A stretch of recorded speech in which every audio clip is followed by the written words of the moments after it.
దేవుని యందు భయభక్తులు కలిగిన స్త్రీగా ఉంది. అందుకే ఎలీషా వచ్చి నాకు అప్పం చేసి పెట్టమంటే ఆమె చేసి పెట్టమని చెప్పలేదు కదా.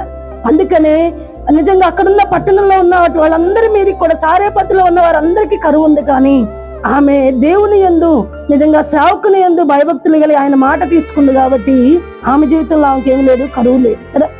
మన జీవితాల్లో కూడా మనం ఎప్పుడు కూడా పరిస్థితులు ఎలాగున్నా కూడా, ప్రజలకు శ్రమలు ఉండొచ్చు, ఇరుకులు ఉండొచ్చు, ఇబ్బందులు ఉండొచ్చు, కరువు ఉండొచ్చు, ప్రజలకు రోగాలు ఉండొచ్చు. కానీ మనకి కూడా ప్రియులరు అవన్నీ మన చుట్టూ కూడా కనబడతా ఉన్నా కూడా యెహోవా యందు భయభక్తులు కలిగిన వారికి దేవుడు ఏం చేస్తాడంట, కరువులో నుండి కదా, వ్యాధిలో నుండి కదా, మనల్ని ఏం చేస్తాడు, సజీవులుగా నిలబెట్టుకొని మనల్ని కాపాడుకుంటాడు. ఆయన ఏం చేస్తాడు, ఆయన మనల్ని కాపాడుకుంటాడు. కాబట్టి మనం ఎప్పుడు కూడా ఆయన కృప మీదే ఆనుకునే వారిగా కదా, ఆయన మీదే ఆశ పెట్టుకునే వారిగా మనం ఎప్పుడు, మన కన్నులు ఎప్పుడు ఆయన వైపే చూడాలి.